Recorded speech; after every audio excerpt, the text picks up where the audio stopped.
Mesdames et messieurs, bonsoir et bienvenue au journal. Vous êtes sur Spectrum Télévision. À la une de l'actualité de ce mercredi 5 janvier 2022, Coupe d'Afrique des Nations Cameroun 2021, union sacrée des politiques pour la réussite de l'événement continental en terre camerounaise. Si lors de son traditionnel discours à la nation le 31 décembre dernier, le président de la République a appelé à l'unité nationale, d'autres leaders de partis politiques lui ont enjoint le pas. Hier, Maurice Kamto du MRC a appelé à souhaiter la bienvenue aux étrangers dans notre pays. Le Cameroun, terre d'hospitalité. Pour Joshua aussi, premier vice-président du SDF, les manifestations partisanes n'ont pas lieu d'être aujourd'hui. Il n'est pas question de la canne de M. Biya, mais celle de l'Afrique qui est en jeu. Et c'est l'occasion de se mobiliser pour des souvenirs enchantés à montrer aux générations futures, pense Cabral Libi du PCRN. On en parle dans un instant. Mesdames et messieurs, une fois de plus, bonsoir et bienvenue à cette édition bilingue d'information. Nous démarrons tout de suite en langue anglaise avec vous, Catherine Koné. Good evening. Bonsoir, Oriane. Bonsoir, ladies and gentlemen. Thanks for joining us on the HPM Bilingual Newscast on Spectrum Television. As we mentioned in our headline, the language is uniform on the list of political lips of political actors for the smooth organization of the African Cup of Nations tournament slated for January 9, 2022 year in Cameroon. Maurice Kamto has shown all partisan manifestations which can hamper the smooth running of the competition.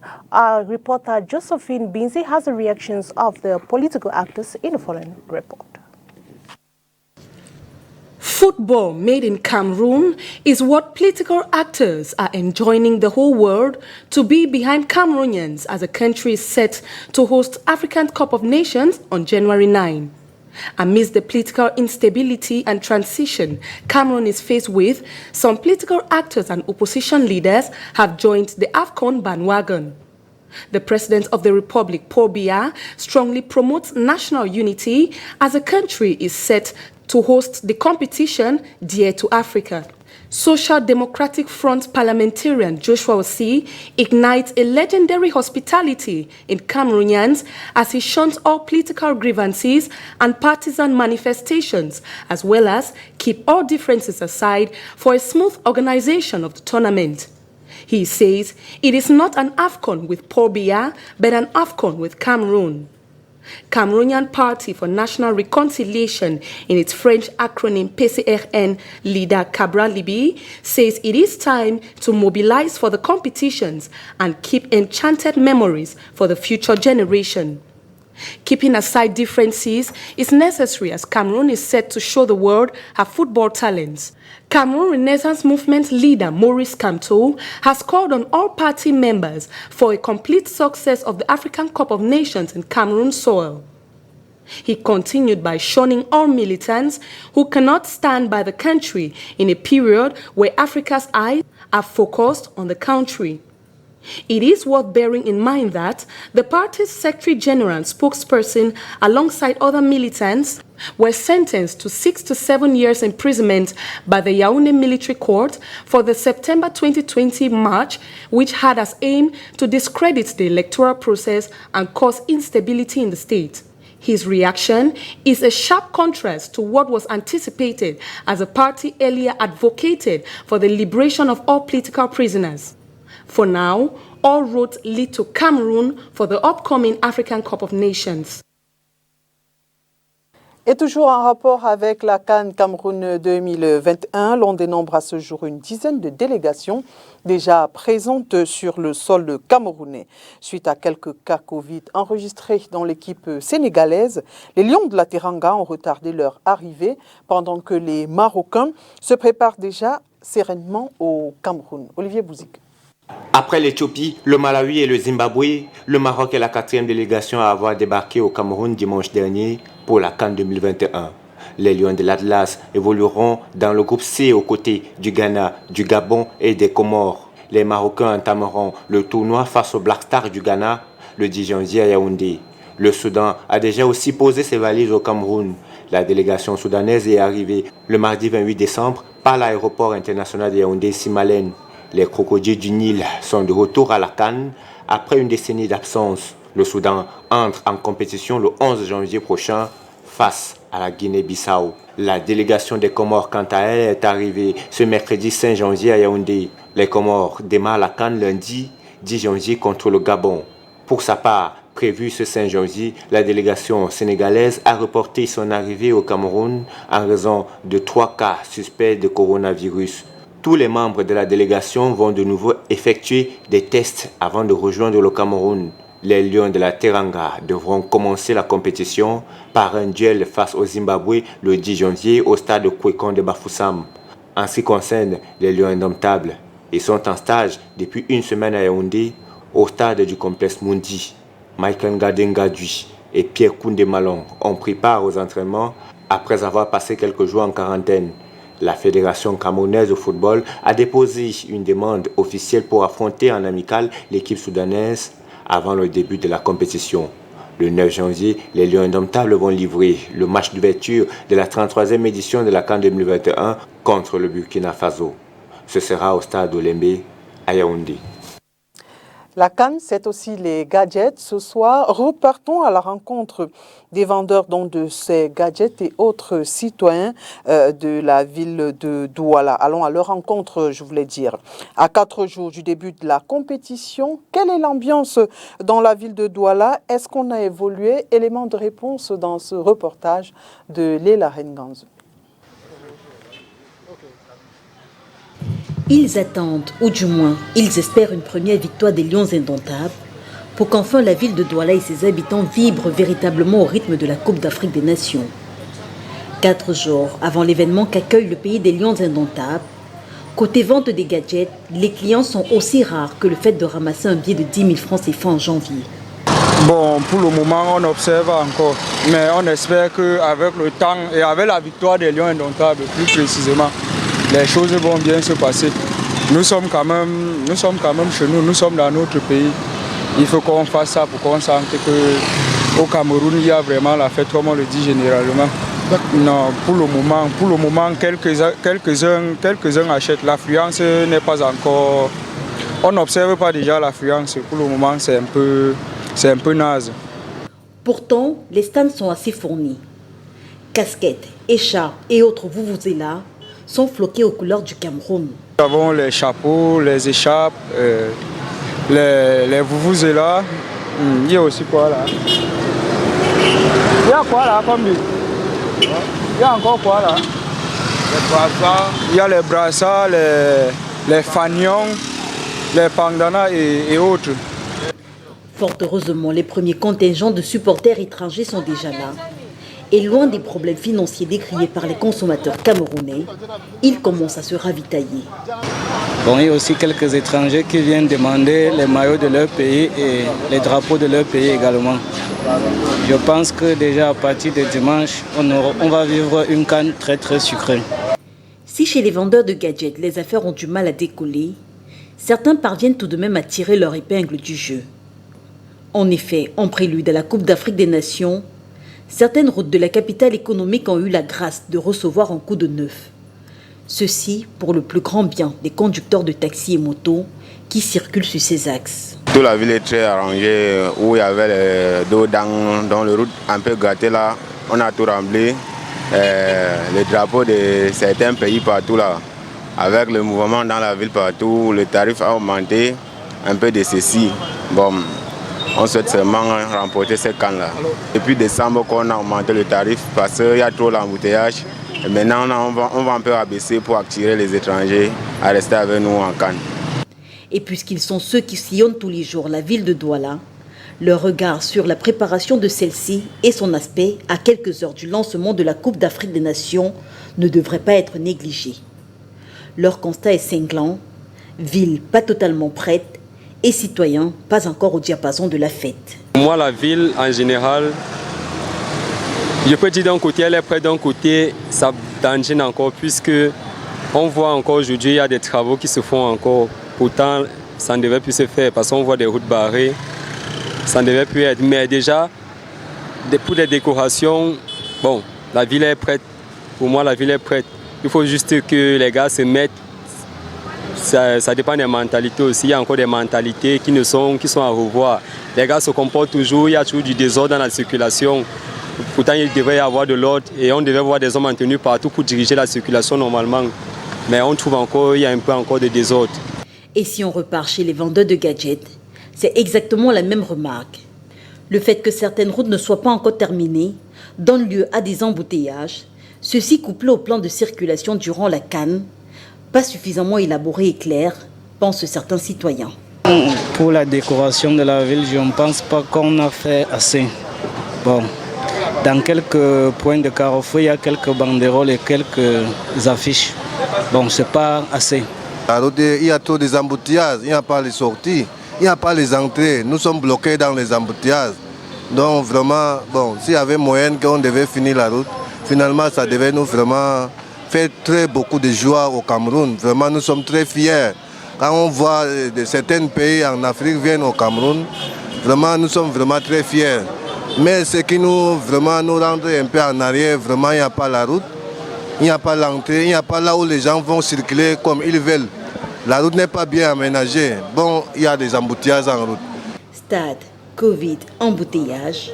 On rappelle, dès le 9 janvier prochain, 24 équipes nationales africaines de football s'affrontent sur les terrains camerounais dans l'optique de succéder à l'Algérie, championne d'Afrique en titre. Une canne que les autorités camerounaises veulent sucrer. Et pour accéder au stade, les supporters devraient respecter les précautions sanitaires, entre autres avoir reçu le vaccin contre le coronavirus. Les habitants de la ville de Douala rencontrés ce jour se disent prêts à prendre ce risque pour soutenir leurs différentes équipes. Nous les écoutons, ils sont au micro de Guy Bedmangen. La nouvelle variante qui fait beaucoup de désastres dans tout le monde entier aujourd'hui. Je ne trouve pas pourquoi moi, Camerounais et puis fan du foot, je ne le ferai pas. Il faut que j'aille soutenir mon équipe de football. Justement, aucun problème parce que là, je serai à mon deuxième vaccin. Ouais. Le premier, je l'ai déjà fait. Je ne trouve pas pourquoi je ne le ferai pas un deuxième. Ouais. Je peux faire ma part parce qu'actuellement, je suis encore en train de boxer. Ici, jeudi ou vendredi, je vais aller faire mon vaccin pour aller visionner le premier match à Yaoundé si Dieu me donne la force, Inch'Allah. Bon, pour moi, ce n'est pas un risque parce que on peut pas, bon, en fait, je vais dire quoi là. Tu ne peux pas aller te vacciner, on te dit que tu as encore le corona. Donc pour te vacciner, c'est aller te protéger contre le corona, puisque ça existe. Donc il faut quand même se protéger.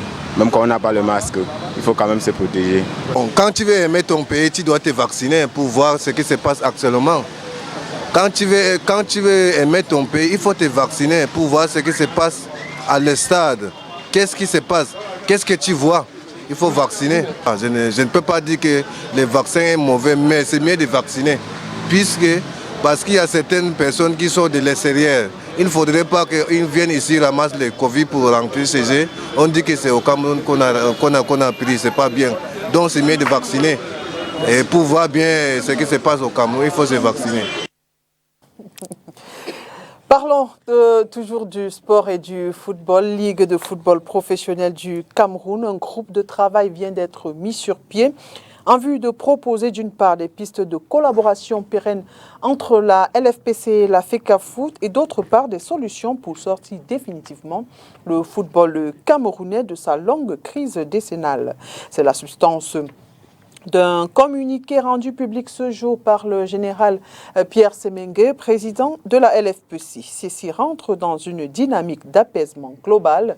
Il faut préciser que ce groupe de travail est conduit par Abdourahmane Amadou Baba. Nous poursuivons ce journal avec vous, Catherine Koné, et on parle santé. Definitely, Oria, we now talk about the health. After the New Year feast, the Health Minister Manahoda Malachi paid a walking visit to some health facilities in the nation's political capital, Yaoundé, in order to evaluate the health situation and also give help to those in need. Details with Oni Ladonet. The New Year's feast, known to be the hub for accidents, recorded lesser road mishaps this year as opposed to previous celebrations. This is the conclusion reached at by the health minister after his visit to certain medical facilities in the political capital Yaoundé.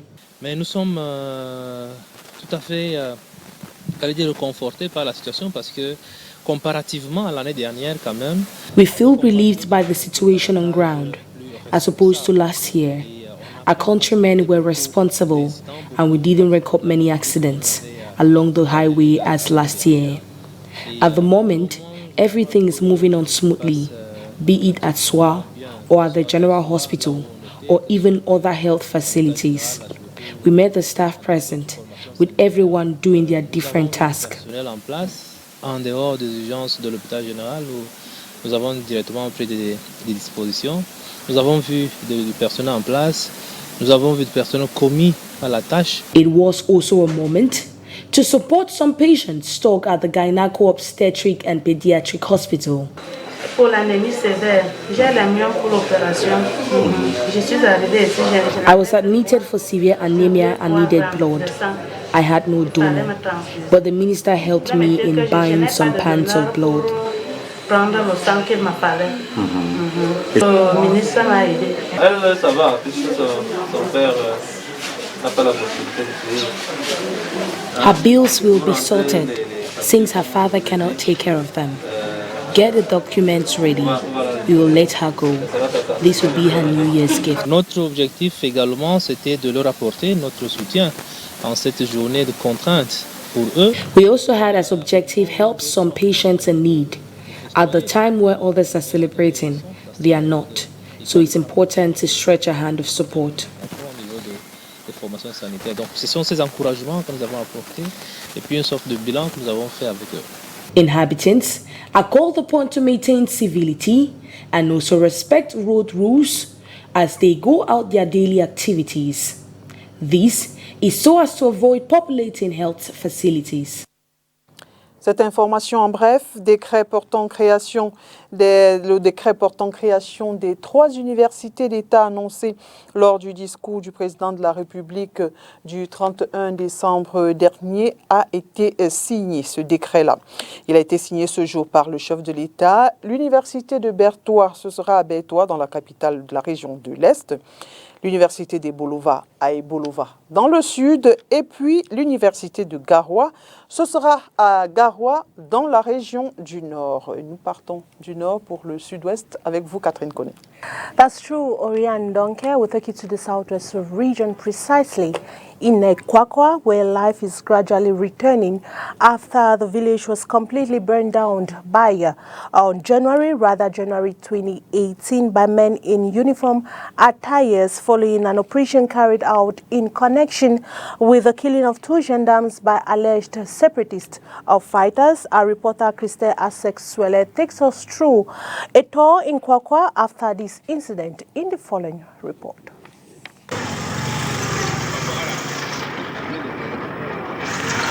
Life is gradually picking up in Kwakwa, a village in Bonge municipality of the Mehmet division in the southwest region of Cameroon, whose inhabitants were forced to flee from their village following its destruction in 2018 by security forces who had reduced the village to ashes following an operation carried out in connection with the killing of 2 gendarme officers by alleged armed separatist fighters. Since then, the people of this locality have been abandoned to themselves. Oh, thank God. The time it seemed to happen, it will be very dangerous for people. But now, all place will be calm. We thank God things are calm now in Kwakwa. People have returned to the village. Some are trying to rebuild their homes, while others are squatting with people to earn a living. Despite this return to life in Kwakwa, the inhabitants are still facing a lot of challenges going about their activities. The deplorable state of the road network is their greatest nightmare. But look at the road. The road is very devastating. People cannot walk, vehicles cannot move, even the heavy truck cannot move. So I don't know, the economy this way is so slow. People cannot move. People are down. I know people depend on local farming and other small businesses to earn their living. Seeing this way, this area is a war zone. And the few people are here, and for them to manage their life, it's not easy with this type of devastating situation we find ourselves in the road. So the office is 2 days for roads. Yes, that's why they want to go sell for market. The one that is spoiled. Find it. So it's very easy. Okay. Also, the poor state of the lone government primary school in the area is a call for concern. The pupils are forced to take lessons while sitting on the floor as the few benches available can't contain them all, as explained to this local. Actually, nobody has come here to help us except a few NGOs who promised to do so, but they have not yet met up with what they told us that they will do. And then for the floor, this is just how the thing is. And then the benches are not enough also. Even something like the office too is so bad. There's nothing inside the office completely. And then the tables, teachers don't have tables here. It's only these benches that you see. Maybe when the teacher comes, he or she will use one of the benches and then manage it as a table, and at the same time they sit. So this is just how the whole thing goes. However, the people are hoping that their situation be looked into. It is worth recalling that Kwakwa is a village located in the Meme division of the southwest region of Cameroon and part of the Mbonge municipality.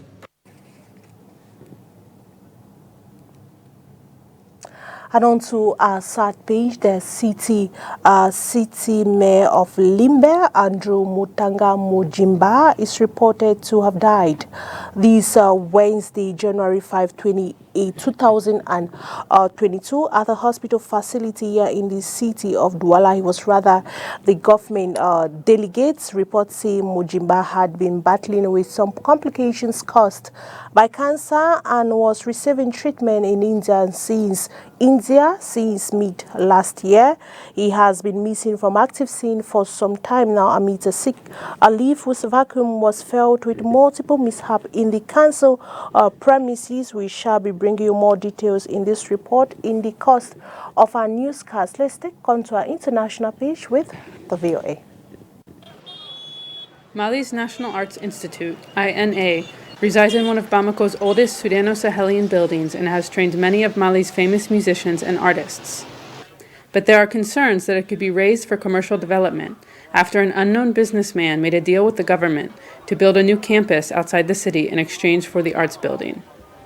Activists like Dama Diawara, who grew up playing under the building's pillars, have for months been holding sit-in protests and looking for answers. The architecture that they built here, if you destroy it, it's like you destroyed all of Bamako before your eyes. You know what INA represents? And you want to destroy it? You're destroying Bamako itself. The historic buildings are sometimes referred to as colonial because most were built before Mali's independence from France in 1960. Mali's National Directorate of Cultural Heritage, NDPC, under the Ministry of Culture, says they cannot be destroyed unless they are removed from its protected list. But Director Moulay Koulibaly says Bamako is lucky to still have much of its architectural heritage intact. These colonial buildings are subject to modernization, subject to globalization, and subject to rapid urbanization. The pressure that comes with development weighs on these buildings. Abdoulaye Dioko is an urban planner and founder of Bamako School of Engineering, Architecture, and Urbanism. He says that architecture in Mali has traditionally been adapted to the climate, culture, and geography. But as Bamako has grown at one of the fastest speeds in Africa, its distinct buildings have been replaced with modern concrete and steel structures. In time, everything was destroyed because we didn't follow our ancestors in making sure we have our own architecture and developing it. It's also because there wasn't an architecture code. There wasn't research. Despite his bleak assessment of Bamako's architectural past, Dioko says he's hopeful for its future. Since the city is still developing, he says there's time to focus on constructing new buildings in the Sudano-Sahelian style. In the meantime, activists say they will continue to speak out against the destruction of Mali's historic National Arts Institute. Annie Reisenberg for VOA News, Bamako, Mali.